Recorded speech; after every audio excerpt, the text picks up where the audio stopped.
What's up, everybody? Bill Tendo back here again with the Arcade Cabinet Live with myself and the Retro Lizard himself.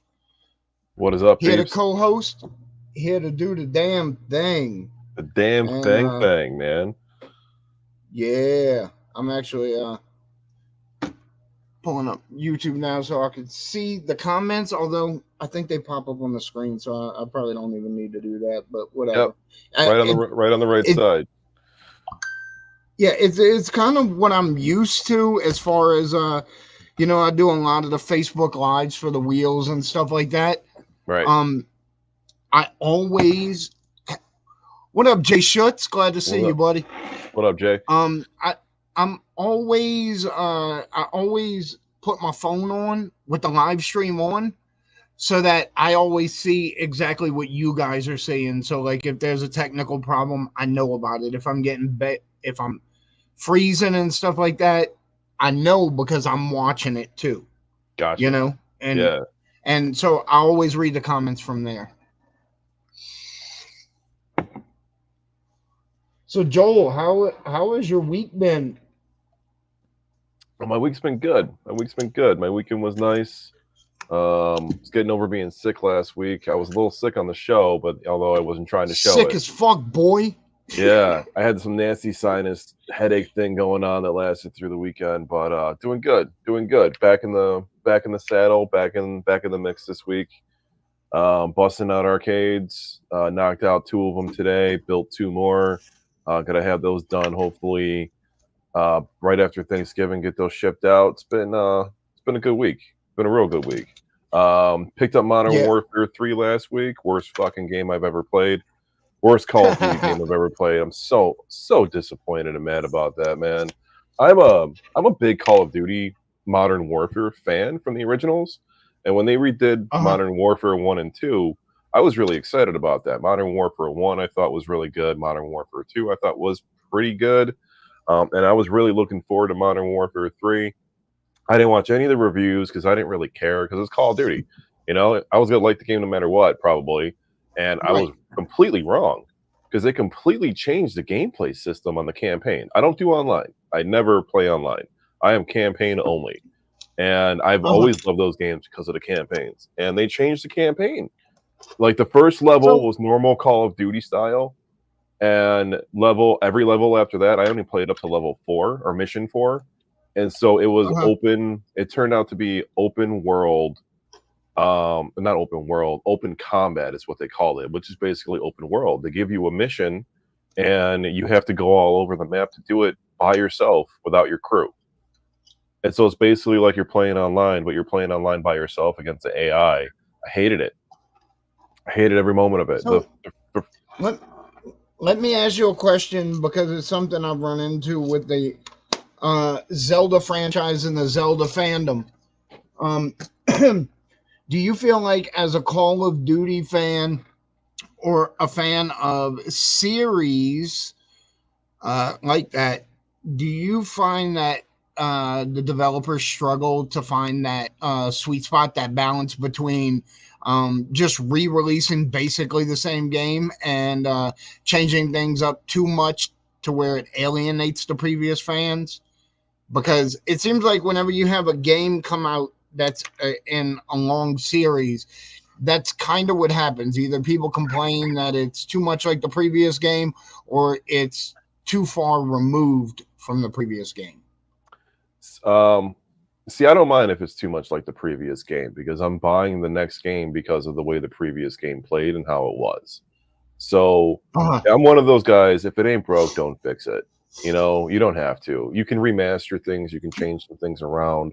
I do think that creativity is struggling a little bit in those remastered reboot departments, but at the same time, you don't really have to change the game and you don't have to change how it plays. Call of Duty, this is the first time they ever did something like that with Call of Duty. They shouldn't have done it with this specific series. They should have did it with a whole new style of game to see how it went and to get a fan base off it like that and let the game fail from there if needed.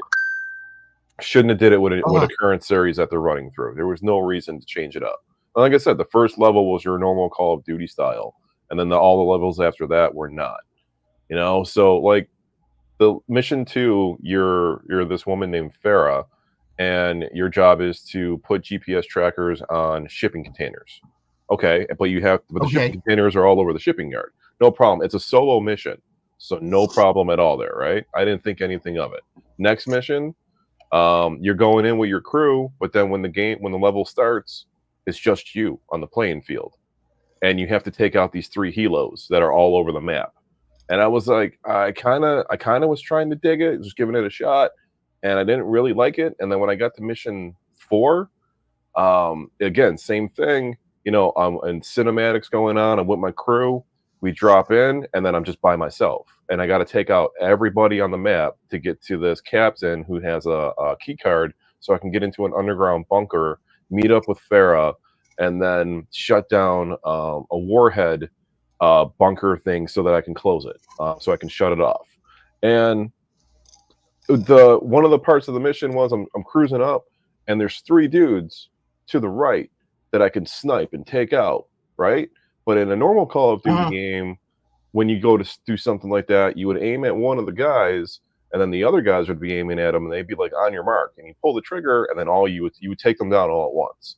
That wasn't how this went. I shot one dude, and the other dude was immediately alerted and running, and they just magically knew where I was on the map, and I was way far away from them, hiding in the grass. I'm like, I turned it off. First time I've ever turned off a Modern Warfare game or a Call of Duty game in my life. So I was like, this is terrible. And I've been telling everybody the same story. I'm like, this game is terrible. Don't even bother buying it. It is the worst thing I've ever played. I'm so mad about it. Well, it can't be the worst thing you've ever played. Okay, the worst thing I ever played was The Order 1886 for PS4. That I would consider the worst thing ever played. This is the second worst thing I've ever played. So in The Order, you can kind of tolerate The Order a little bit, but this was the way that this Call of Duty was. I'd say that this is the worst Call of Duty I have ever played. There's been some boring Call of Duties. Black Ops didn't really hold my attention that much, but that doesn't make it a bad game. But this game is just, it's so bad. I don't know about the online gameplay because I don't give a shit about the online gameplay, but the campaign mode for it, I was just so disappointed. That's why I bought it. I spent $75 to play a 6-hour campaign, and I played it for maybe an hour and a half, and I turned it off, and I'm never going to turn it back on ever again. I feel like I wasted my money. I'm probably going to go. You know what? I didn't. I'm going to go trade that in for RoboCop. That's what I'm going to do tomorrow. For RoboCop? Yeah, that's probably a good idea. And then just to continue with my bitch fest real quick. Yeah, go ahead, man. I was telling you about this earlier. I went to the PlayStation Portal. Today was launch day for the PlayStation Portal. Now, not many people were excited for it. I wasn't too excited for it, but it's convenient for me because when my wife is upstairs watching The Office and I'm laying on the couch, I could turn on the PS5 through the Portal, and then I could play like Spider-Man 2 because my PlayStation 5 is on my big TV in my living room, right? So today's launch day for the Portal. I didn't pre-order it because I'm like, why do I need to pre-order it? It's going to be in stores on day 1. And I went to the store, and I went to Walmart first, and the dude didn't even know what I was talking about. He was like, it's launch day for what? And I'm like, and they had 2 PS5s in stock, so it wasn't like they're running out of stock on anything. So he had no idea what I was talking about. And then I went online to Best Buy. Best Buy said not available. My Target doesn't even show it online, period. Like when I went to my Target app and type in PlayStation Portal, doesn't even pop up. Not even a picture of it. Doesn't pop up, period, anywheres. And then I called my GameStop. I called 2 GameStops by me, actually. I called the one on the Boulevard, and I called the one over in Cheektowaga. That's how they say it over here. It's like they're talking like they're from Wisconsin. To be fair, dude, you guys are basically the Midwest. You might say you're upstate, but you guys are the fucking Midwest. Fucking people say we're Canada because we're right here. No, right? See, I seen your face on that one. Right. I called 2 GameStops, and they literally both told me the same exact thing. They never got stock. They don't know when they're get it, and it sounds like it's a mess. And even though that it was launch day, they were never going to get it on launch day ever. So I was kind of pissed about that. I can't find this thing anywhere in the stores, and I'm looking on Twitter, and everybody's like, it's sold out everywhere. Well, here's a news flash. it's not sold out everywhere because it never made it to the fucking retailers ever. Right. It didn't. And even if you Right. go to Amazon, you can't buy a new one on Amazon. It says $199, but if you click add to cart, it says failed. And if you click more buying options, you got all the scalpers on Amazon. So I'm like, fuck that.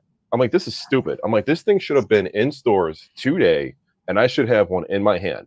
There's no reason. If the Right. Meta Quest 3 that just came out 3 weeks ago or a month ago was able to be in stores on launch day with pre-orders, there's no reason why this PlayStation Portable couldn't be. And we got PlayStation Slims in the stores right now too. Get the fuck out of here, PlayStation. Get the fuck out of here, Sony. You know, You fucked up my day. yeah, well, they did. If you remember, they also handled the launch of the PS5 very, very poorly. There So might bad. have been in stores, but there were very few of them. I mean, if like the first couple months, almost 6 months of PS5 release, people were still scalping them for $1,000.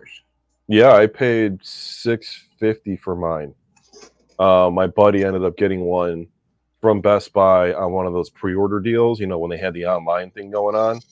And my Right. buddy bought one trying to scalp it, and he threw it up on Marketplace locally for $750. And I seen the post, and I messaged him, and I was like, "Yo," I'm like, "I'll give you $650 cash."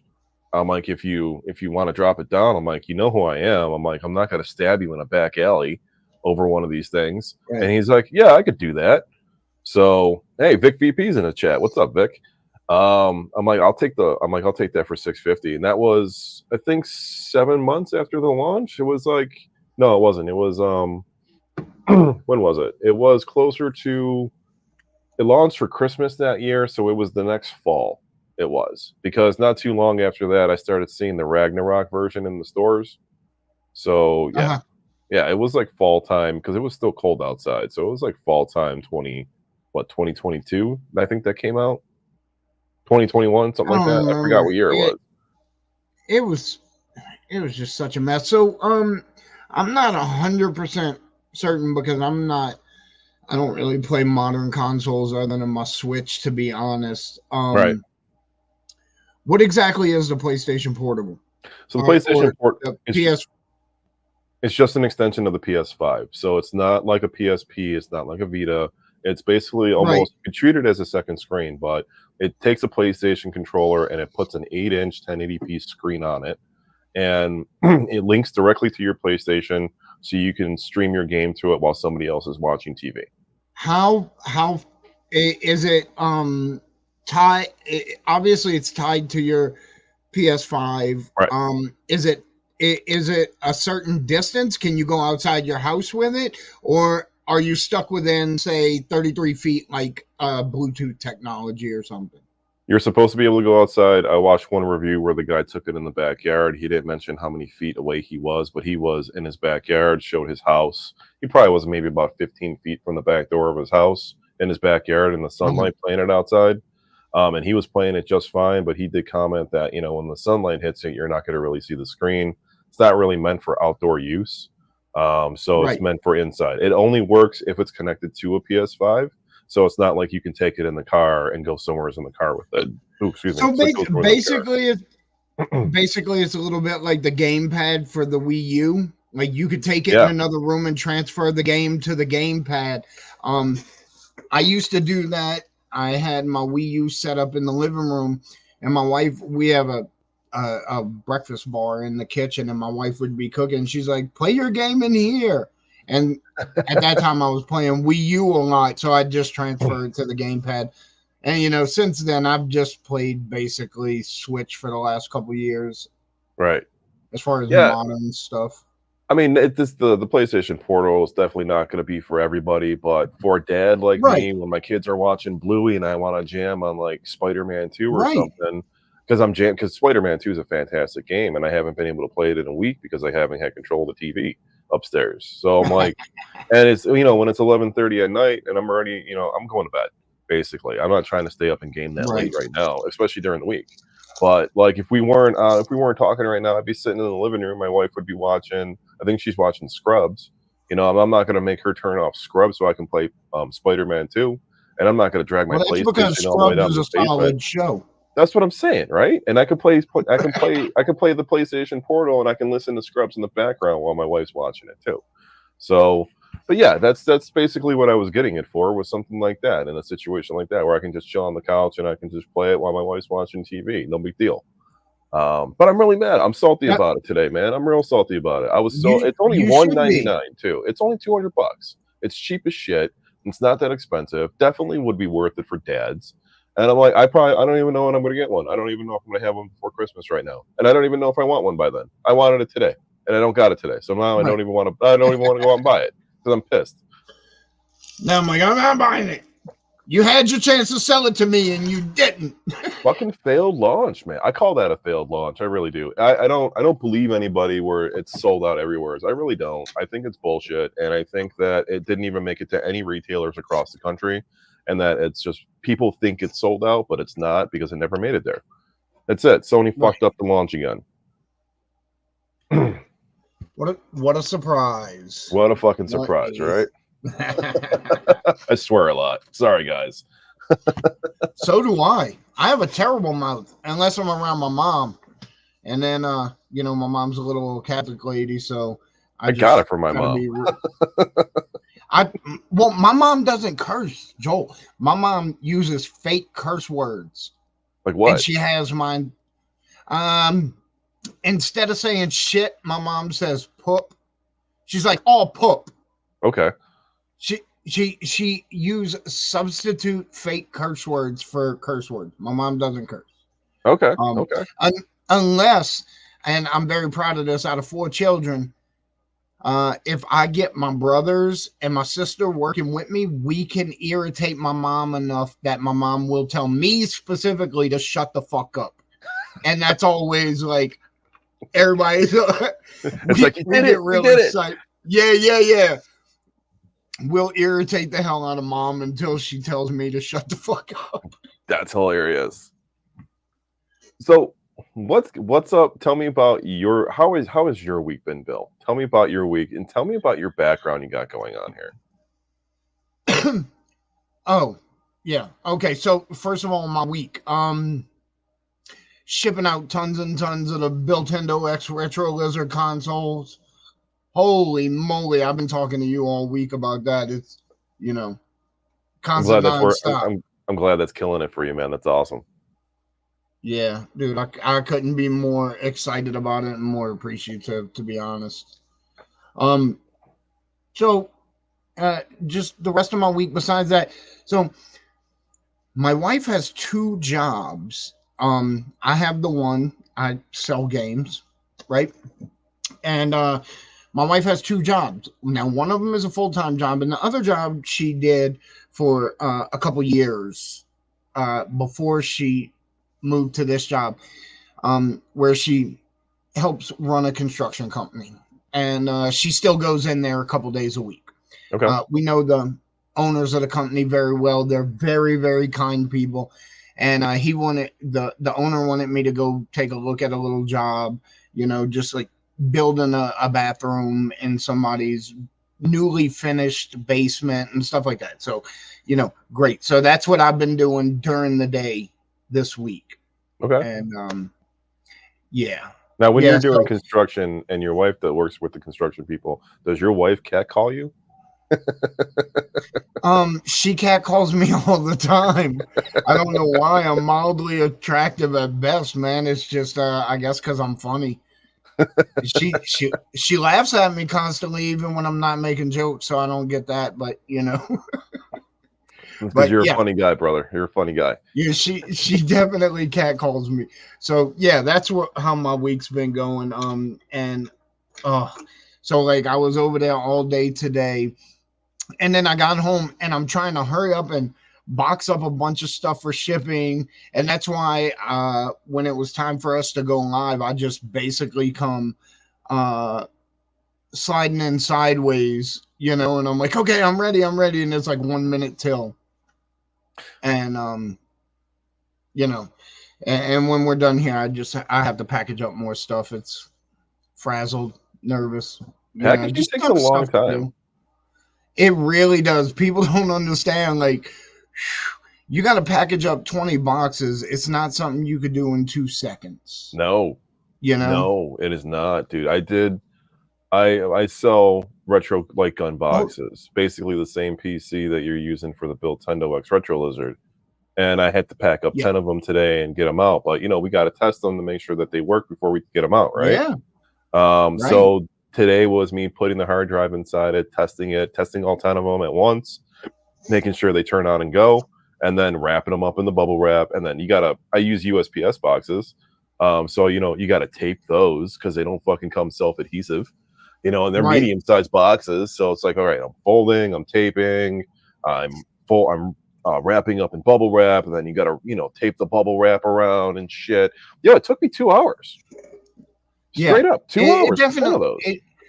It definitely will. By the way, Joel, I have a very specific box that I always ship my Ultra mods in, and I ship the current console in, and I buy them at Walmart. They're 11 by 7 by 5, and they are like the perfect size. But again, you have to tape them because you buy them flat, Right. But it's whatever. So I want to address something in the chat. What's up, B-Rad? What can you emulate on the Retro Lizard? The Build Everything from Retro PS1 Lizard? back. Yeah. PS1 backwards is pretty much where it's at. Dreamcast PS1, all the way back. Nothing after that. Right. You're pushing it if you want to go something after that. You might be able to push GameCube. Like you might not get every GameCube game, but you might be able to push a little bit of that. It's not. I didn't think it was worth it when I created it, so it does include N64. It does. It does. Yeah. N64. PlayStation 1, Dreamcast, and Nintendo 64 are the 3 highest systems on it. Before that, you got Sega Saturn. Oh no, Sega Saturn's on it too. Yeah, exactly, Brett. To Dreamcast. It was. I'm sorry. So Sega Saturn, N64, PS1, Dreamcast, Sega Genesis, the Master System, Sega CD, PC Graphics, PCFX, TurboGrafx CD. Basically everything you can think of from original MAME, Atari 2600, all the way up through PS1, Dreamcast. You ought to see me trying to list off the top of my head, and like, the couple people that have asked me for complete games lists, I'm like, no, thank you. Do it. I'm like, I can't do it. It's almost 10,000 games. Can't do it. Yeah, it's too much. I mean, even if you did, it would be like 60 pages. Yeah. It's easier to just name off the consoles and say the libraries are included. We got 25 PS1 and I think 25 Dreamcast games on it. So it's not the entire PlayStation 1 or Dreamcast library, but it's everything before that is a library. So Nintendo 64 library. The Sega Saturn, I didn't put the entire library on it. I took off like the sports games. So I think there's 87 or 67 Sega Saturn games on it, something like that. All the good ones though. I don't know if I'm going to say your name properly, but Sadra. GameCube and Wii are easier than PS2. I have found that they're much, much easier depending on how you emulate them. As far as running them off of a modified Wii, they're absolutely easy.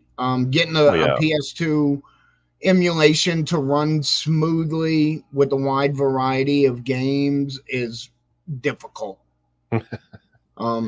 Unless like every once in a while I pop up with one. I'm sure you've seen them go a modded PS2, which is just a PS2 with a hard drive and free boot and loaded up, ready to go. But if you're not emulating on PS2 hardware, it gets a little dicey on PS2. So PS2, you'll need, if you want to emulate it on a PC, you'll need a graphic card, and you'll need a minimum graphic card of an NVIDIA 1650, a GT 1030, or anything below a 1650 or even a 1050 Ti is not going to emulate PS2 at all. It won't be able, it can't handle it. It'll struggle with it. PS2 is too demanding on the system and on the PC. So he's right. GameCube and Wii are easier to emulate than the PS2 is. But to the comment, you're still going to need you're still going to need a graphic card to even run all the Wii games and run all the GameCube games. PS3 emulation on a PC is really hit and miss. The RCPX3 emulator it's not perfect. A lot of games don't play. A lot of games do play. A lot of games are choppy. Like you're not getting God of War Ascension, but you can get God of War 3. But even with like a really high graphic card, like a 3060, you're still going to get some choppiness and lag, and you still got to make adjustments to it. That's just from my experience.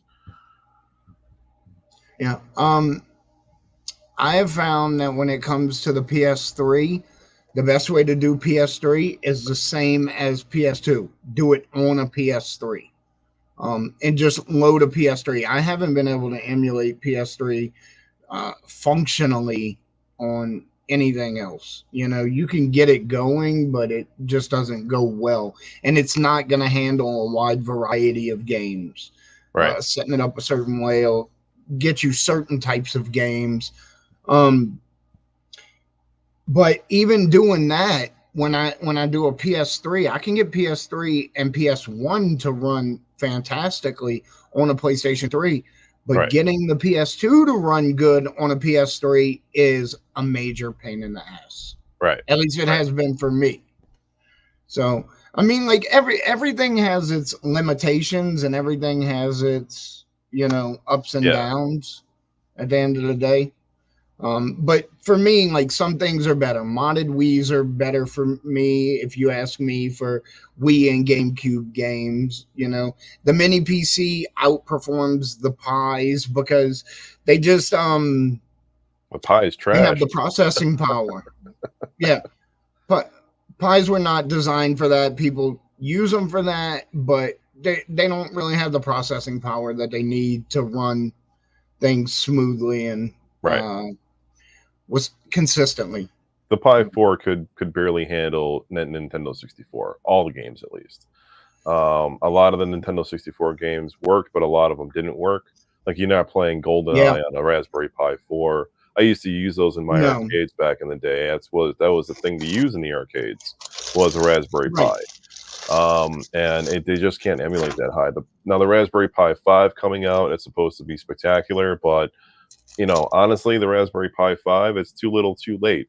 If it would have came out 3 years ago with the technology that it has, and it can emulate some PlayStation 2 games, not all of them. Like it can emulate Time Crisis 2. And so you can play Time Crisis 2 on it if you want, but you can't play Time Crisis 2 on a Raspberry Pi 4, and it's probably the only rock chip that can run Time Crisis game, honestly. Anything higher than the original Time Crisis, at least. The Raspberry Pi 4 couldn't handle Time Crisis 1. And that doesn't even require that much to run it. It couldn't even handle Killer Instinct. So yeah, the mini PCs, the micro PCs, those things are way more powerful than a Pi, and they're cheaper. It's $100 or $70 or whatever we can find them for, and a Raspberry Pi is like $130 right now. So it's not. Sometimes we get them. Sometimes we get lucky. Sometimes we don't. Right. And Saedra Alien, I emulate on PC. Not original hardware PC. I emulate OG Xbox just fine. I actually have a drive with about 100 OG Xbox games on it, and I'm using XMU. I think that's how you pronounce it. It's XUMU or something. I can't pronounce the name correctly, but I emulate OG Xbox on that just fine with 100 Xbox games on it. And those are bangers. We're talking like Midnight Club Dub Edition. We're talking both of the Halo games. We're talking Battlefronts. The Simpsons games, Thief, all the good shit that's on Xbox that you want to play. Yeah, I think Joel and I are both running gaming PCs, although we've never actually discussed it. So no, we never did. No, we haven't. Dude, you want to know what's crazy is like I have my gaming PC and I bought it not even a year ago. I'm probably 6 months or so with this one. And I can't tell you what it has in it. Really? Yeah, really. I don't know offhand. Oh, man. I went to CLX Gaming. I asked Beans. I said, this is what I want to do with it. Which one do I need? And he sent me back a link. Oh, man. And I was like, okay. Dude, I could build one. Dude, the next time, don't even buy one. I could literally tell you, I can build one for you. Literally can build it for you cheaper than what you can buy it at the store. Because that's what I do on the arcades now. I build the PC from scratch. Motherboard, CPU, RAM, graphic card, everything Uh-huh. from scratch. Power supply. What I'm streaming on right now is my test rig. I use it to build off of when I'm, creating a front end or adding games to my front ends. What I'm using right now to stream is my rig, and it's got a Ryzen 5 because I love the Ryzen. Bill's walking away. He's going to get it probably. But for the chat, it's got a Ryzen 5. Oh, here he comes. He comes back. You're back. So did you go pee?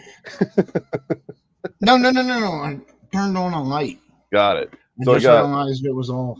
my gaming rig's a Ryzen 5. It's got 64 gigs of RAM inside it, and then it's got a 3060 Ti inside it, NVIDIA 3060 Ti. It's got an intercooler on the top of it. And yeah, I bought that, but I did upgrades to it, and it was the last PC that I ever bought because then I learned how to build the PCs. And I have 4 other PCs in this room that I've built and have, their specs are either just as good or even better than what I paid for over here. So, I mean, Right. building a PC these days, remember, we used to have to solder and shit. Everything just plugs in now. So it's so easy to build a PC. Yeah, my son knows about all the pieces and parts, right? And he's like, Dad, can you help me put this together? Yes, because you know what I know about? I know about fitting things together in screws. Yep. I got you. I got you, bro. We're a good team. Dude, you could build a PC like it's nothing. I guarantee it. If I told you all the parts and you got it and you took a look at it, you would be like, all right, well, this goes here and that goes there and this goes here and that goes there, and it turns on. And then that's it. And then you're like, fuck, I just built my first PC. But sometimes I do really dumb shit. And you know how I'll message you and I'm like, shit, I'm having a problem with this and I can't figure it out. And then I'll message you back and I'm like, I figured it out. You know, when I first got this gaming PC and it wouldn't power on at all. Oh shit. And fresh out the box, man. I set everything up, and I had already bought my keyboard, my monitors, and everything. Brand new everything. And I'm on the phone with Beans on FaceTime, and he's like, "Why does this shit always happen to you? Like, you can buy a brand new gaming PC." And it not work out the box. It always happens to you. And then he tells me, he's like, did you turn the power button on? I said, yeah, pushed it like 6 times. Nothing happened. He goes, no. On the back of the PC, did you turn the power button on? Oh, the switch. And I was like, no.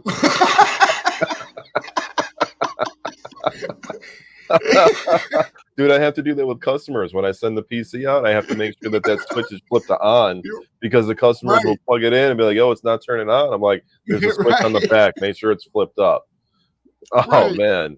Dude, you wouldn't have known about that. I didn't know that. The first time I built the PC, I didn't know that there was a power switch on the back of my power supply here's either. The crazy thing is, like, I had the tower, like, under my desk, right? Right. And that little switch is black and under the black power cord and on the black back.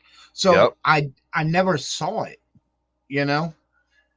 So anyway, B-Rad Fanuch wants to know what's up with the Busta ass DK Oldies backdrop.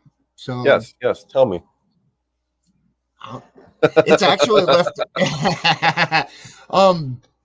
It's actually left over. I didn't change it because I was like, we're gonna talk about DK Oldies anyway. But it's actually left over from a video I recorded the other day where I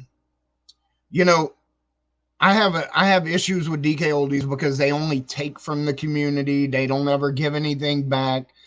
They gaslight their fans, and how DK Oldies apologists are kind of weird to me. Like, I don't understand that way of thinking, no offense to anybody, but they parade around as a small family business, but they have $1.5 million to $2 million worth of payroll a year by their own admission. That's not a small family business at that not, point. not by any bit. Also, really, it's the whole brainchild of Drew. But the banner was up because I recorded that video for YouTube the other day, which is doing fairly well. I mean, I don't get tons of hits to begin with, but there was something like they disappeared back in January, February, something like that, because of all the criticism, and nobody heard from them up until 2 months ago. They popped back up. And basically, the gist of that video was there was something very strange that I could not put my finger on with their videos and with their posts on Facebook and Twitter and stuff like that. Right. There was just something really off. It's the wording. They made a post about it's not real nostalgia if you're not using a real cartridge. Don't you miss the I've seen hum of that. a console?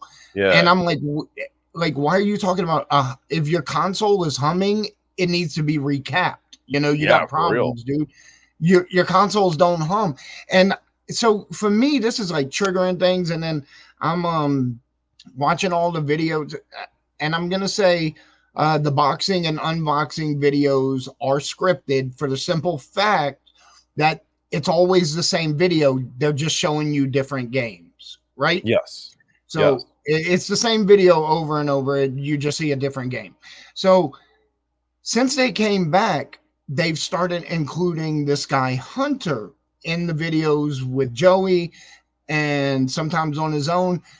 And there was something bothering me about Hunter, and I'm sure he's a perfectly nice guy, but he either didn't know what he was talking about, or it sounded like he was reading directly off of a script. And all of this was like churning in my head, and I'm like, there's something off about this. So about 2 weeks ago, I started really trying to figure out what it was. And last week I figured out that they're using an AI generator to write all of their social media stuff, whether it's their videos or their Facebook posts. I went in through OpenAI, I went in through vidIQ, I went in through probably 5 other AI generators and put in very generic terms, and it would spit out a perfect DK Oldie script. Wow. So they're just fucking being lazy. So one of the things, and that's why everything was like not like something was clicking in my head, like, hey, something's wrong. There's something off about this. And it hit the uncanny valley for me. The scientific chart that shows if the more something that is not human looks human, the more it weirds you out. Right. So, like, we love robots, but if robots look too human, it starts weirding us out. And that's where I hit with the DK Oldies stuff. It hit the uncanny valley for me because it felt human, even though it wasn't. So I just assumed that's what. Why does my video do that? It freezes and then it moves really fast. It's like it's just chilling, and then all of a sudden it goes on meth. Yeah, but and then you come down off the meth, and then it chills again, and then you're back on meth. Yeah, it's just going back and forth. It's all right. It's entertaining, actually. Yeah. Weirds me out. But that's why I have the DK Oldies banner. I'm really fucking sick of seeing their videos where they're like, "Oh, we found a blank cartridge. Oh, let's see what surprise game it is," and it's something stupid like ECW hardcore Today it was wrestling Mario 64. Right, something stupid like it's a fanboy card. Probably all they're doing is just scraping the label off it and then pretending it's a card. But it's the same fucking video over and over and over again. Like, dude, hey, Hunter, you gotta get more creative. What game do you think this is? Yeah. Todd, what do you think this game is? See, I like following Secret Castle Toys because their content is a little bit more funnier. It's a little bit more creative. I think it's funny when they take like a PlayStation 2 game, like a disc, and then they open the box with the disc. Like, I think that's hilarious. Right. Those dudes have got I started following them as soon as I got on TikTok, right about a year ago. Same. And they're the only time I've ever had issue with them, and I told them in their comments, and we had a little back and forth, and I felt like it was productive, and we reached a mutual respect at the end of it. Um, they had a Retron type emulator. I think specifically it was a FC Twin. I'm sure you're familiar with those. Just a little clone consoles that plays Yeah. Nintendo, Super Nintendo cartridges.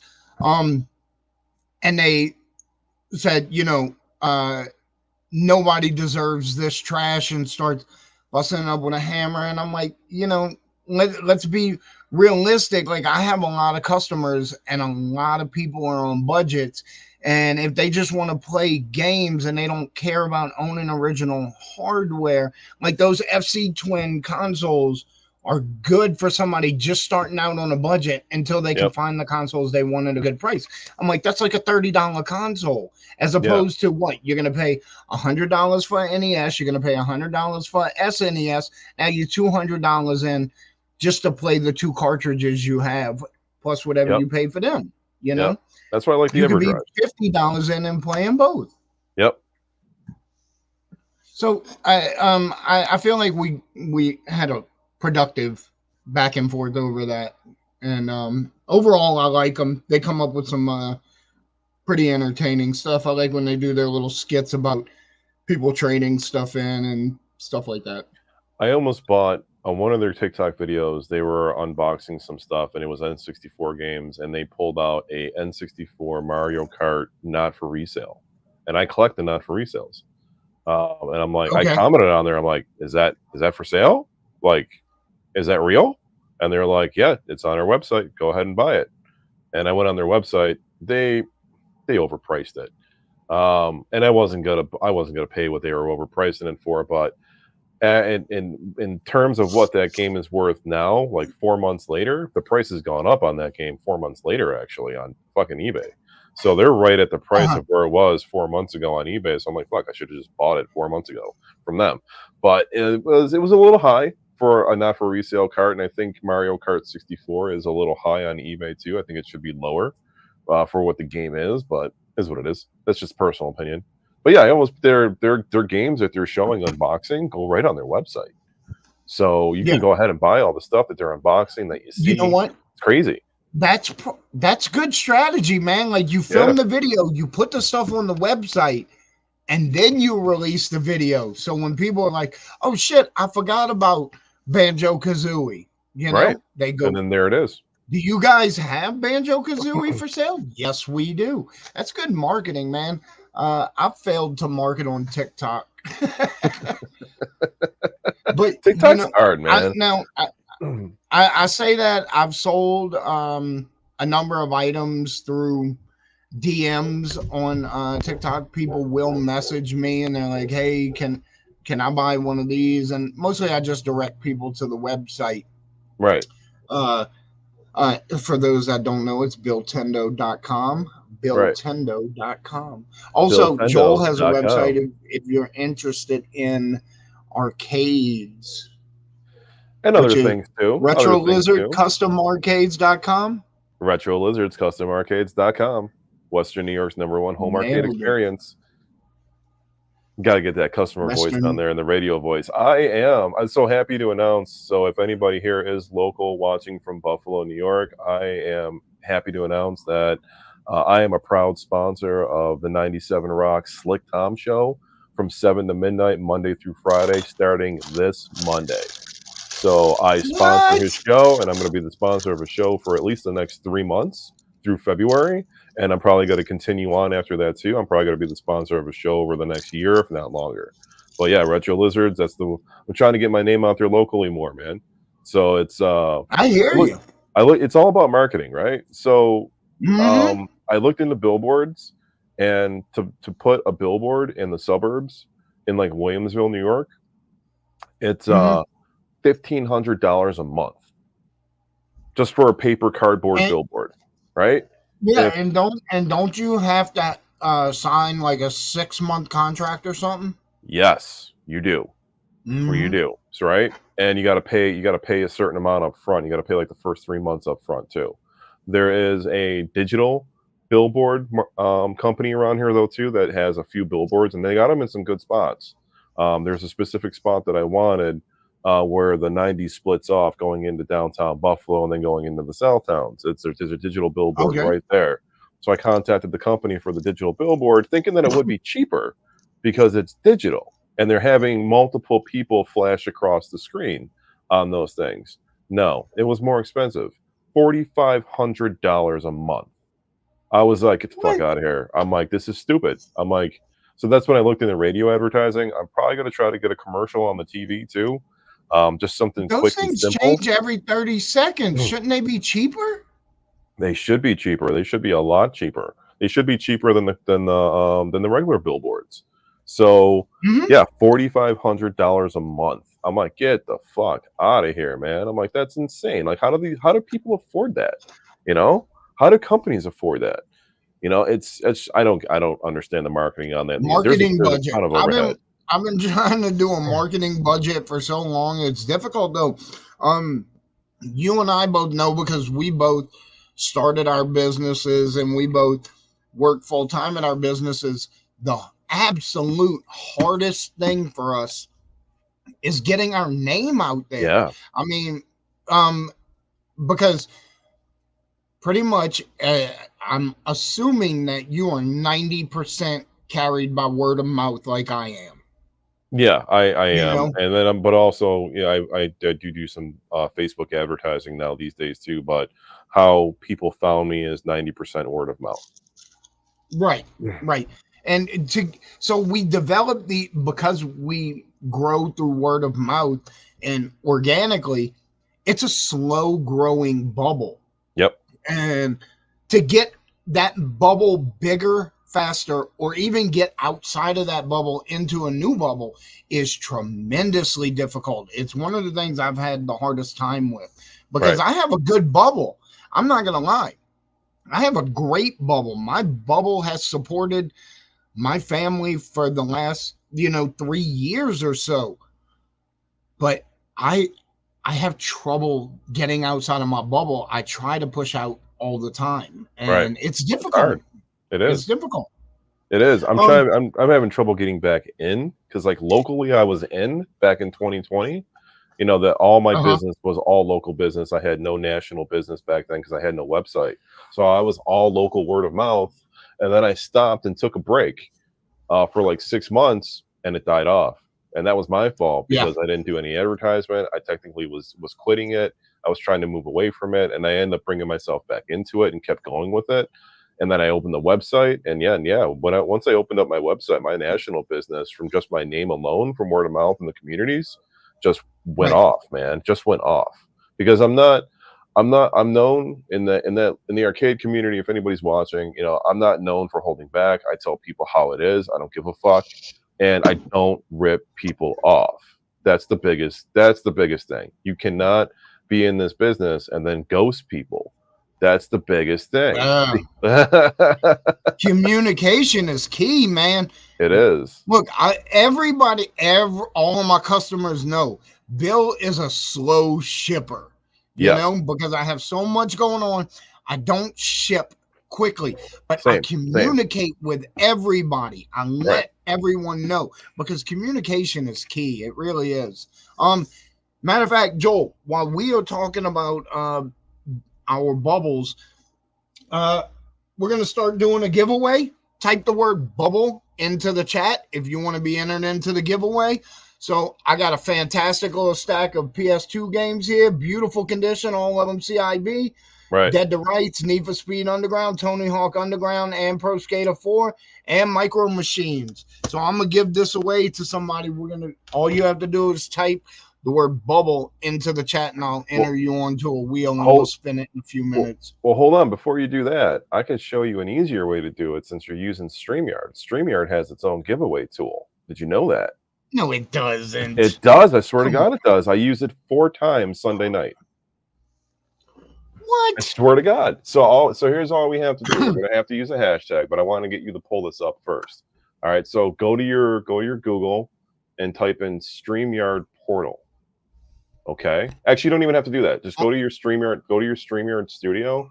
I'm going to do this on mine too. Hang on. Let me pull up my StreamYard. Wait, how do I go to the studio without leaving the studio? Open up a new window. Okay. Okay. All right, done. Okay. So go there, and then what We're you're all going to do learning is together, folks. we are. How did I do this? Joel. Yeah, I'm just We going might to type not be in giving test. anything away. We are. Don't worry. That's not what I'm saying. Schedule this for later. 11:59 p.m. Sure, create live stream.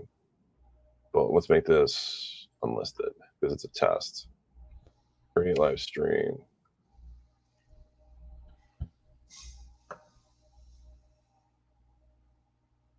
So you should be able to go.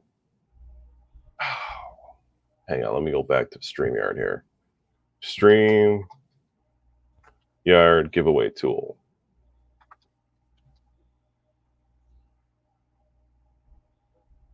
How do we do this here?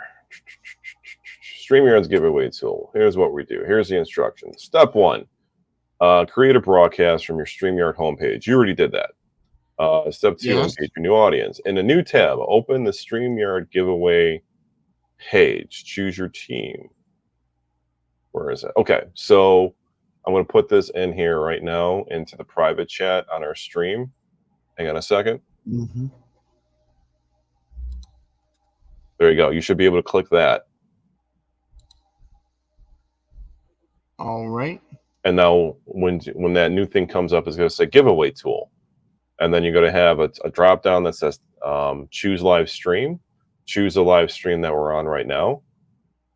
And then we have to do a hashtag. So you wanted to do, you told the chat, what did you tell the chat to enter? Bubble.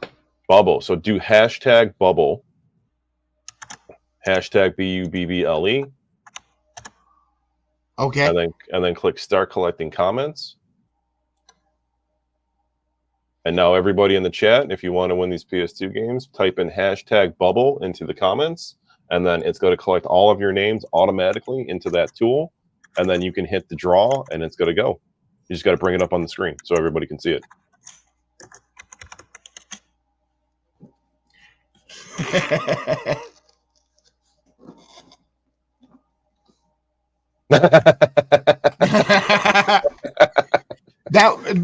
That wasn't the case 10 minutes ago, dude. Oh shit, really? Yeah, really. What the fuck? All right, so remember, if you wanna do this giveaway, just type in hashtag. Oh shit! Type in hashtag bubble and pull it up on the screen so everybody can see it. You got really good odds right now. Yeah, right. Oh, dude! You know what I just realized? What'd you realize? I have this open on my phone. I'm one of them. Oh, are you? Oh my god.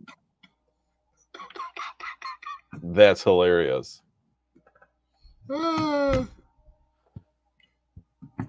everybody go? Where'd everybody go?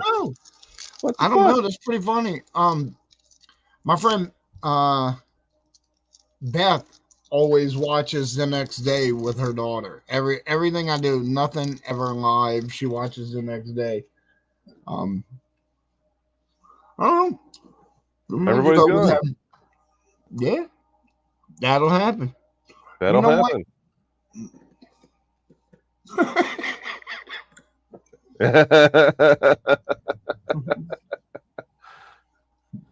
You should wait to do this. There are only 4 people here. Hey, a minute ago, there was noticed. Yeah, a minute ago. That's why we're laughing about it right now. There was 10 people in the chat earlier, but hey, you know, there's only 4 people. Better odds right now if you want to do it right now. Yeah. Be one of 4 people that could win, or you could be the only person that hits the hashtag.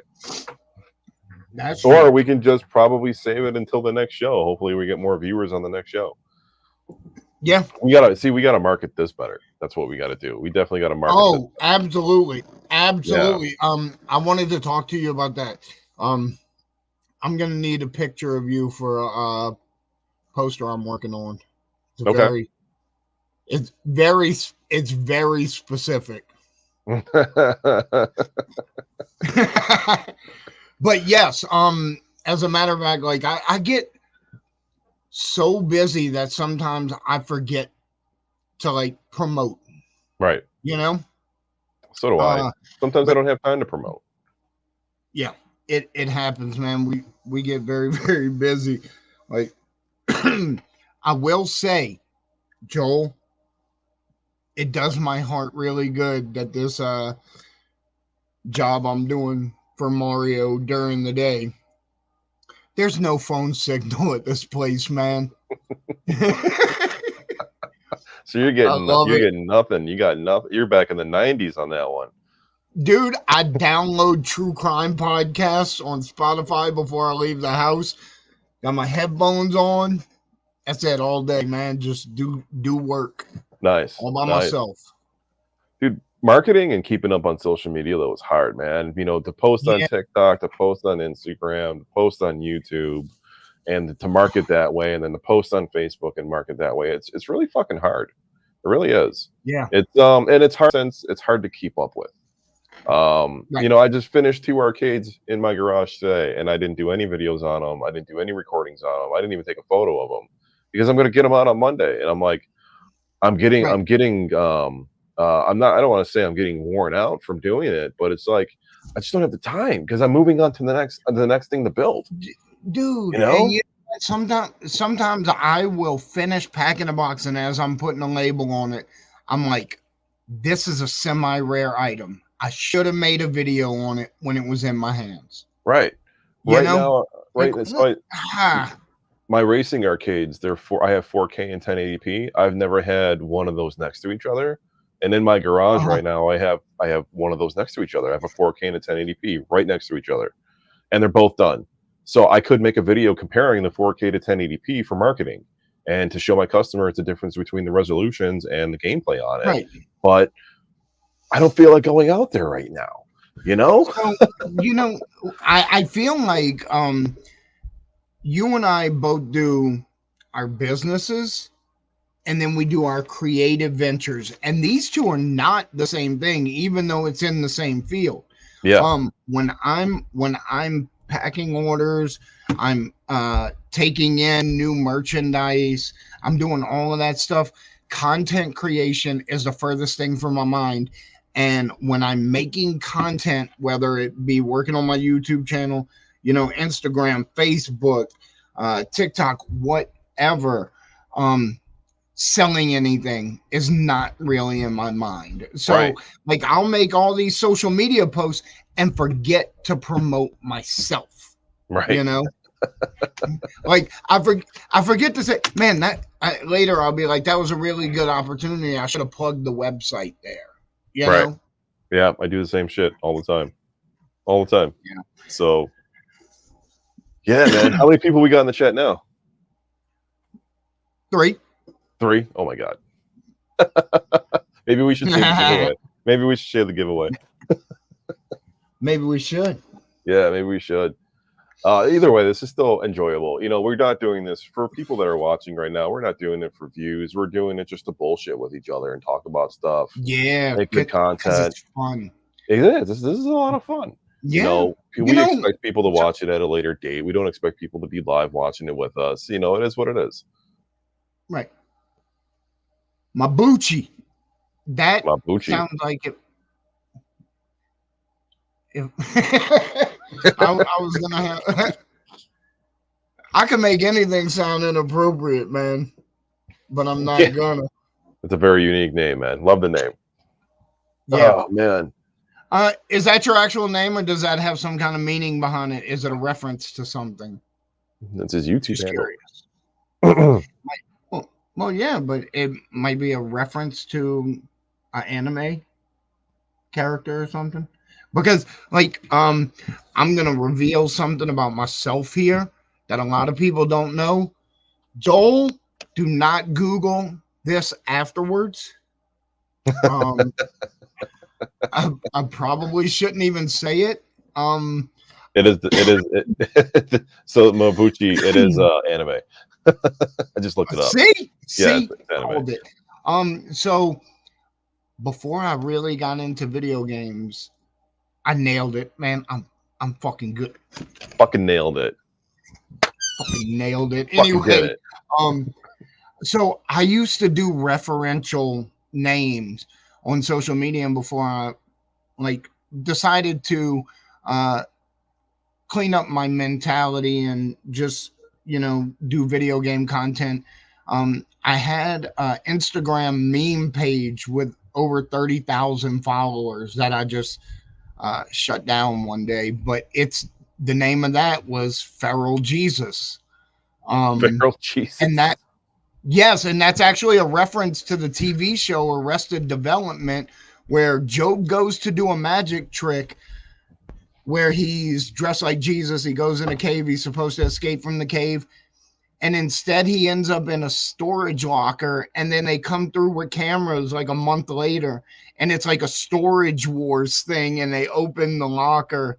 And he's in there eating like Oreos off of the floor. And you know how they'll say like antique lamp, $200 on the screen? Right. Well, it said Feral Jesus, $200. That's fucking hilarious. So like, and it was only on the screen for like a quarter of a second, and from that, like, I built an entire Instagram page off of just that name. And as a matter of fact, if you look at my Twitter, my even though it says Bill Tendo, my is actually Feral Jesus. I love it. Because it's great. It's just a weird reference, right? You know, right? Oh, that's good shit, oh, man. So, yeah, fucking DK oldies, man. They're Do you think they had any? Do you think had what? I said F them in the A. Fuck them in the ass, motherfuckers. Do you think they had any influence on where the gaming market went in what's the word I'm looking for here, in pandemic? No, not in the pandemic. And the increase in pricing in video games. Do you think that their prices had any influence on that shit that caused it to go? I do. And no. It's not just inflation, because I saw it myself. And I'm not going to name names, but there are people in the Facebook groups that during the pandemic, okay, and we all know that DK Oldies blew up during the pandemic, and they really started getting out there, and their prices started getting a lot higher during the pandemic. I saw a number of the less ethical sellers in the groups, and I'm sure you've run across a couple of them yourself. They were pricing the same, sometimes a little more, sometimes a little less, as DK Oldies in the Facebook groups. So do I think, and so like their thinking was, hey, DK Oldies can get, $250 for a Nintendo 64. I can charge $200. And so I think that had an effect when, sellers of my size were like, if they're selling them at $200, who knows if they're actually selling it, but it's going to look like a really good deal if I sell mine for $150. Right. Because they're selling at $200 and DK Oldies is selling at $150. So mine looks like a really good deal, when right before that, the console was $65, $70. Yep. So I do believe that DK Oldies has influenced an uptick in prices all on their own. So I kind of been watching and seeing what's been going on. At first, when I seen a couple people making some videos on DK Oldies and bashing them, I'm all about supporting the local game stores, as I'm sure you are too. I'm all about supporting the local guys. I understand that if you walk into a game store from the street, that's a no-name game store, that their prices are going to be higher than what we see usually between eBay or Marketplace and things like that. But that's because they got to keep the lights on. We get that. Right. And they got to pay their employees, and they got to feed mouths, and they got to lease. I get that. I totally get that. But when I'm seeing videos of people reviewing consoles from DK Oldies and they're opening up these refurbished consoles and they're pouring bugs out of them because they've never been Yes. opened before. That's where I'm like, okay, this isn't right. That's not what this company Yeah. should be doing or how it should This be doing. crosses Yeah, this this crosses a huge crosses the line. line into fraud, It especially when does. Well, you're selling your consoles as refurbished and it's never been opened. right. That's fraud. I think fraud's a little dramatic for it, but I go with Fair bullshit. enough. I would go with bullshit. It's bullshit what they're doing. So I mean, can you sue them over that? No, not at all. Well, But right. Well, here's the but if thing. you're I think selling that's why broken, they won't non-working, admit. Sorry. I just think that's why they won't admit that they never refurbished a console unless it had to be repaired right? before then, because I think they do open themselves up to a fraud lawsuit for I that, because every console was sold as refurbished. right. And if they say, well, we weren't refurbishing them, well, then you open yourself up to a class action lawsuit. But if you say we've revamped our refurbishment process, or refined it, made it better, then that's not admitting that you didn't do it at all before.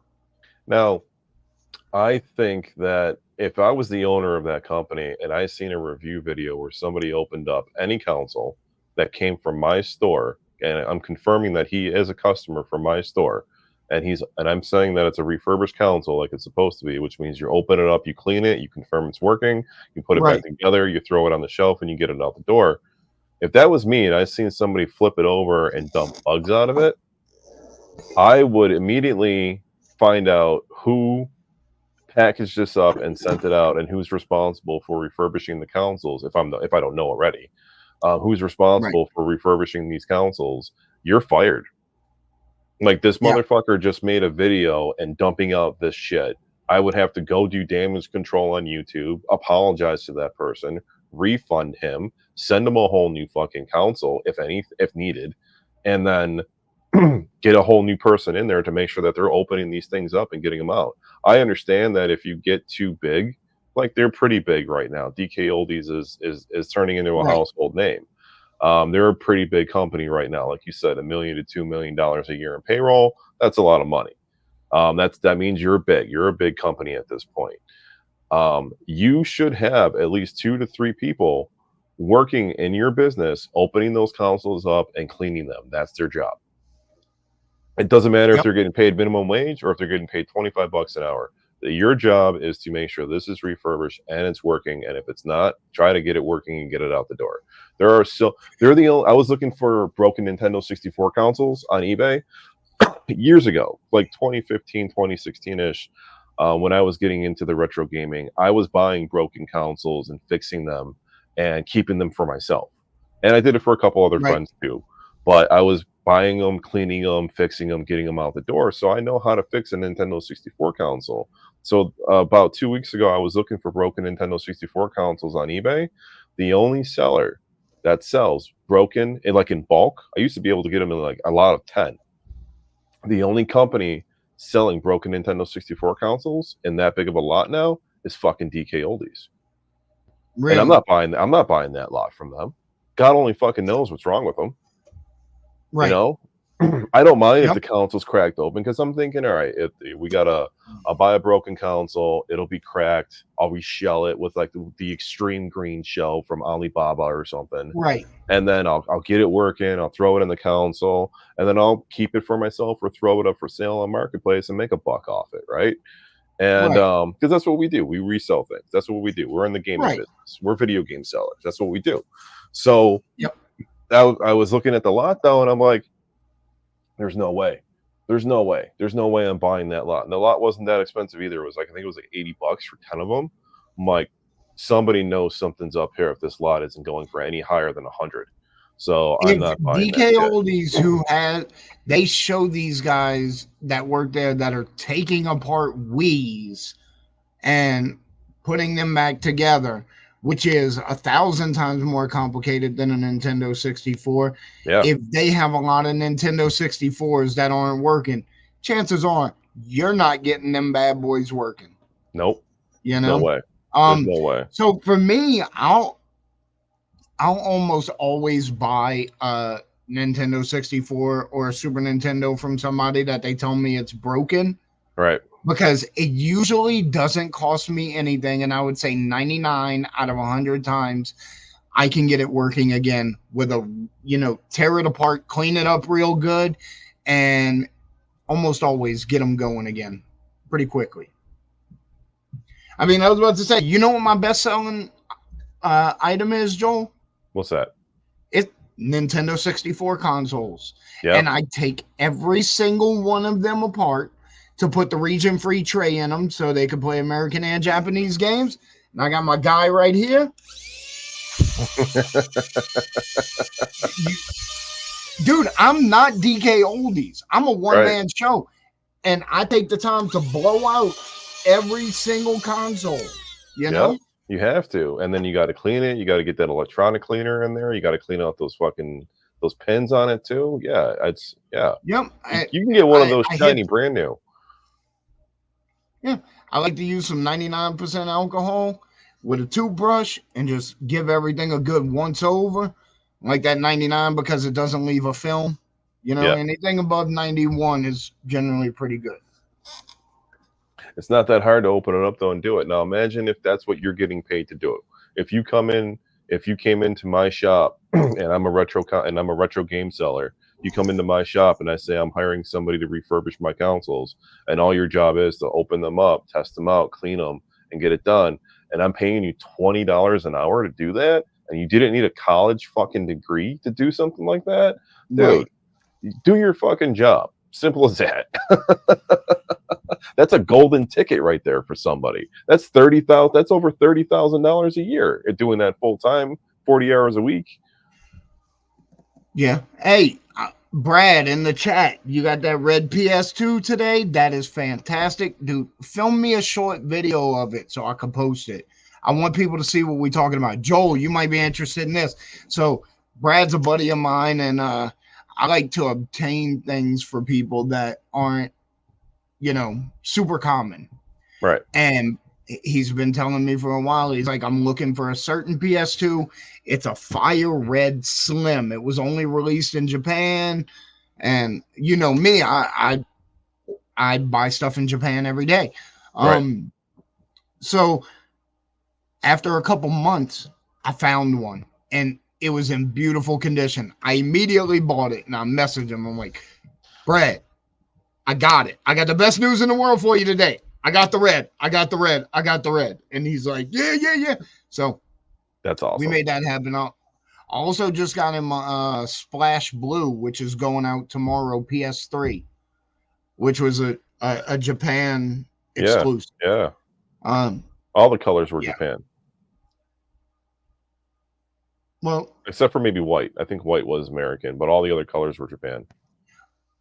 Yeah, because wasn't the red I think the red might have been the God of War version. They have just a fire red in Japan. No shit. Maybe I'm thinking the PSP. I think the PSP was God of War red. My favorite Japanese PlayStation 3 is the No Nini Kuni. I don't know if you're familiar. No, tell me. The New Nini Kuni. It's a game made by level. It is. It was a game made by Level 5, and Studio Ghibli did the art for it, and it's kind of like a Pokemon Zelda cross up. Okay. It's New Nini Kuni. Yeah, exactly. They had an exclusive console that was white, like the main characters on the top of it, like in this light gold, so you can only see it from a certain angle. Kenneth got his region unlocked PS2 the other day. He loves it. Super Nintendo can't get the show video. Not sure why. Okay. Bill, what do you think? It could be the cart slot. It could be the cart. It could be. It could be the cartridge slot. Yeah, you might need a good clean. Kenneth, are you getting a black screen? Hopefully he types it in the chat, right? He's not talking. Yeah, well, he bought it from me, and I clean everything before I send it out. But I also noticed that, like with Nintendo Super 64, Super Nintendo, Super Famicom, a lot of those, once they get shipped out and they get delivered, sometimes there's like loose dust in the card slot or something. I don't know, and they need to be cleaned again when people get them. And Kenneth asked me about this. I think it was yesterday, and I talked to him about it for a minute, and then I forgot to get back to him. So that's kind of on me. You ever do the Brasso trick on the carts? No, I never have. I swear by that. The way I clean my console is I don't even use a 1-up card. Kenneth, so hear me out on this. Not the console. Well, this is going to do cart and console. Okay. You get some 90% rubbing alcohol. You want to take your cartridge, get it on the chip, both sides, front and back. You want it damp but not dripping. Use a Q-tip, wipe it down real good. Work it in and out the console 4 to 5 times. Wait 2 minutes for it to dry. Do it again. Do that about 3 times. It'll clean your cart real good. It'll also clean the pins inside the console real good. The reader pins. Nice. I've had great success with that.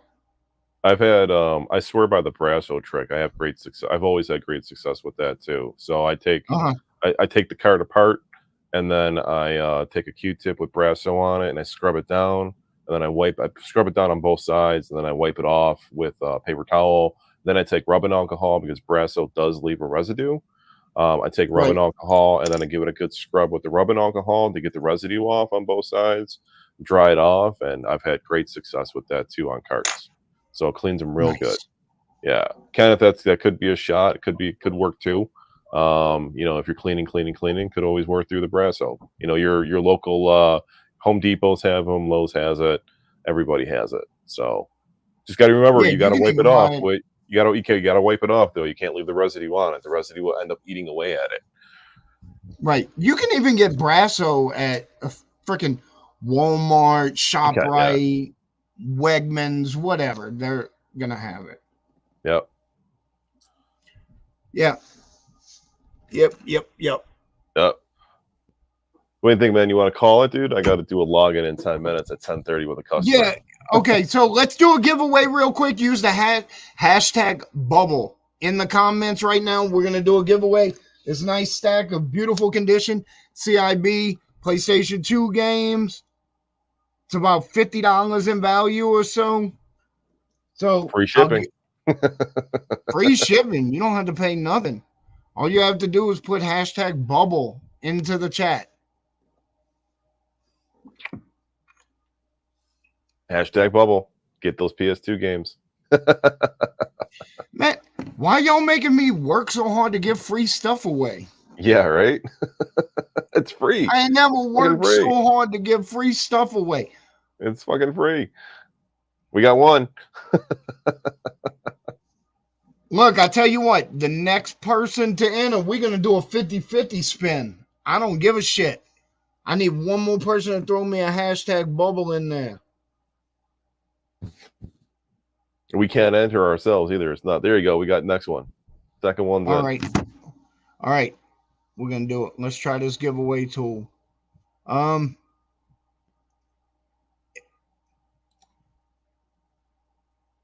Do you know how to share the screen?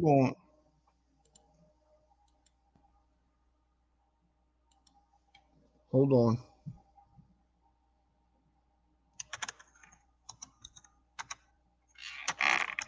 Even if you don't, it's good to have in the collection. Those are some banger games. All right. Can you see it? No. No. I don't know how to share this because it's on a different tab. So what you do is you go down to the bottom of the screen, click on Present, and click on Share Screen. And then it'll say in the Chrome tab, it should say the StreamYard giveaway tool thingamajigger. Click on that and then click Share. And then it should pop up in the bottom, on the bottom row down here, where I am over here on the left. I think I got it. There you go. You There you got go. it? You got it. We can All see right, it. I'm gonna draw it right now. Let's see what's up. Oh, I like this. 50-50. Nice and 50 easy, 50. isn't it? Yeah. Kenneth, you got it. Kenny, congratulations, buddy. I'm gonna send you these games out. Let me see how to stop sharing the screen now. Did it stop sharing? No. There it goes. There it is. There we go. Yeah, I just closed it out. All right, Kenny. So I'm gonna send these bad boys to you. Absolutely free. Congratulations. B-Rad, you. Oh, God, that's very nice. But you should get a PS2. Dark Clouds on PS2. It's one It's of the Bill's best game favorite ever games made. too. Ah, I love it so much. All right, Joel, you ready to wrap it up? Ready to wrap it up, man. Definitely ready to All wrap right, it up. go to BuildTendo.com. You should buy a retro Buildtendo X Retro Lizard console, and you should also go to Retro Lizard Custom Arcades.com, which I'll put in the description here after we post the video. For some reason, it doesn't let us do it during. Joel has some absolutely fantastic arcades and other stuff. Plenty of good ways to spend your money that you will be very, very happy with. Absolutely. We got So something for everybody on both of our websites. Something for everyone, man. Something for your game room. That's what we try to do, right? That's it. That's what we Look, do. at the end of the day, man, I just want people to play games and have a good time. That's why, That's it. not to go into a whole thing, but that's why companies like DK Oldies piss me off, because they do nothing for the community. They're not helping the community grow. They're not supporting the community, right? Right. Like, They're not dude, doing any giveaways. They're not doing anything like that. I try to bring people into gaming all the time because I want people to have a good time gaming. I want to bring new people in. I want people to feel the happiness that I feel.